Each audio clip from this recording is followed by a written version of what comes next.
नमस्कार मंडळी, कसं आहात तुम्ही सर्वजण? आशा करते तुम्ही सर्वजण मस्त मजेत असाल. तर संध्याकाळची वेळ झाली होती आणि ते मी ना रात्रीच्या जेवणाची तयारी करत होते. तर आता सध्या ना बाजारामध्ये एकदम फ्रेश फ्रेश मटर, मेथी भेटत आहेत आणि एकदम स्वस्त पण झालेले आहेत.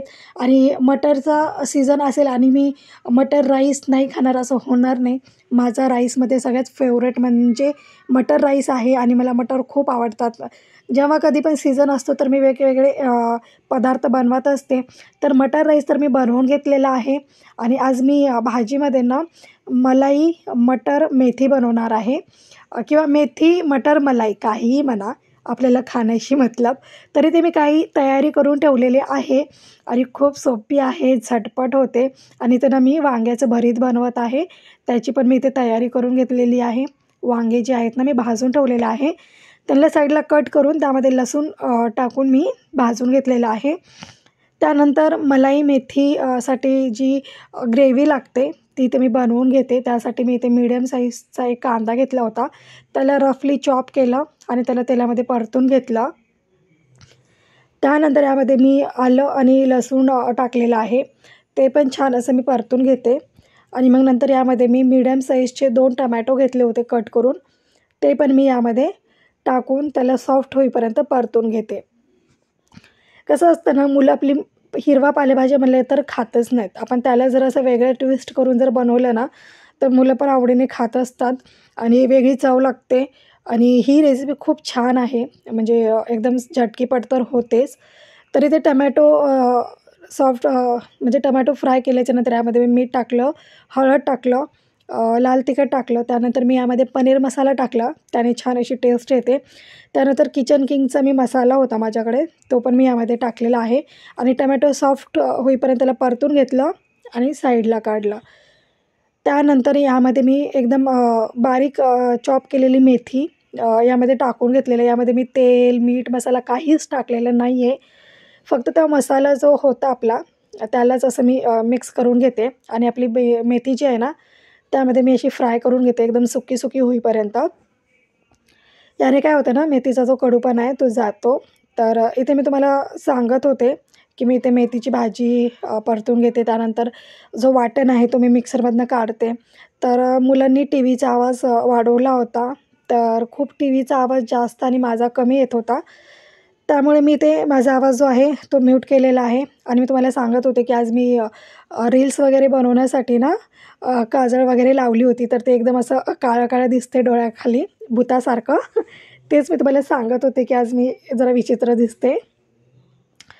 तरी ते मी मेथीची भाजी परतून घेतली आणि एका प्लेटमध्ये काढून घेते. आणि सेम कढईमध्ये तेल गरम झाल्याच्यानंतर टमॅटो कांद्याचं जे वाटण होतं ते मी कढईमध्ये टाकून घेते आणि याला छान तेल सुटेपर्यंत परतून घेते. आणि आज ना मला एवढं वाईट वाटतं आहे, आज मला खूप दुःख झालं, माझ्या डोळ्यात पाणी पण येणार होतं, पण ते थांबलं एकदम. का तर आज रुद्रसोबत खूप वाईट झालं. वाईट म्हणणार नाही मी, जे झालं ते योग्यच झालं. का तर रुद्राला ना शाळेमध्ये पनिशमेंट भेटली आणि चूक त्याचीच होती म्हणा. का तर त्याच्या मॅडम त्याला सांगतात, त्यालाच नाही त्याच्या शाळेतले वर्गातले बरेचसे विद्यार्थी आहेत, सर्वांना सांगतात की तुम्ही फक्त इंग्लिशमध्ये बोला. तर हे हिंदीमध्येच बोलत असतात आणि रुद्राला इंग्लिश समजते, पूर्ण बोलता येते, पण तो ना बोलत नाही. त्याला येतं बोलता पण तो बोलत नाही. घरी पण तसंच करतो, त्याचे पप्पा सांगत असतात, शाळेमध्ये पण टीचरनी सांगितलं की याला सगळं येते पण हा बोलत नाही. मग आज त्याला पनिशमेंट दिली, खूप भयंकर पनिशमेंट दिली.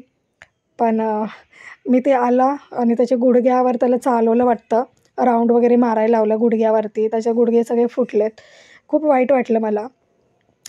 पण रुद्रच्या पप्पाला काहीच नाही वाटलं. रुद्रचे पप्पा बोलले की नाही, जे केलं ते योग्य केलं.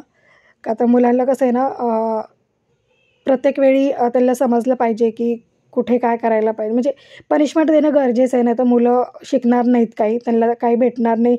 पनिशमेंटमधनं त्याला एक चांगली शिकवण भेटेल. तर ठीक आहे म्हणलं. तरी ते बघा, मी सगळा मसाला जो आहे चांगला परतून घेतला होता. त्यानंतर यामध्ये मी फ्रेश मटर टाकले, थोडंसं पाणी टाकून मटर शिजवून घेतलं. मटर छान शिजल्याच्यानंतर जी परतून घेतलेली मेथी होती ती पण यामध्ये मी टाकली आणि छान आता असं जेवढी आपल्याला ग्रेव्ही दाट हवी तेवढी आता त्यात पाणी टाकलं आणि शिजवून घेते. आणि या बाजूला ना मी भरीत करून घेते. तेल टाकले, त्यात जिरं दिलं तडतडण्यासाठी. त्यानंतर कांदा टाकला, टमॅटो टाकले आणि या पद्धतीचं जे भरीत असतं एवढं छान लागतं ना, खूप छान लागते चटपटीत. यात मी लाल तिखट टाकलं, हळद टाकलं, मीठ टाकलं आणि यामध्ये मी ना थोडंसं चटपटीत बनवण्यासाठी गरम मसाला टाकला आणि एकदम छान असं सगळे परतून घेतले सॉफ्ट होईपर्यंत कांदा, टमॅटो आणि जे वांगे भाजून घेतले होते त्यावरचं मी काळं सालपट काढून घेतलं आणि त्याला छान मिक्स करून घेतलं आणि एक वरनं चिली फ्लेक्स टाकलं आणि आता झाकण ठेवून एक मस्त अशी वाफ काढते. कोथिंबीर पण टाकली हां. तर चटपटीत असं झणझणीत असं आपलं भरीत बनवून तयार आहे. खूप छान लागलं हे, खूपच टेस्टी बनलं होतं. त्यानंतर इकडे बघा भाजी पण माझी होत आलेली आहे, मलाई मेथी आणि यामध्ये सगळी जादू जी असते ती सायची असते. तरी ती मी दुधावरची साय 2 ते 3 चमचे टाकली होती. ती मला कमी वाटली त्यामुळे मी परत अजून 2 चमचे साय यामध्ये टाकली. का तर सगळा मॅजिक या सायचाच असतो, एकदम क्रीमी टेस्ट येते. आणि बघा इथे ही बनवून तयार झालेली आहे. तर आजचा व्लॉग माझा असाच होता. आवडला असेल तर लाईक, शेअर, सबस्क्राईब करायला विसरू नका. भेटूया नेक्स्ट व्हिडिओमध्ये.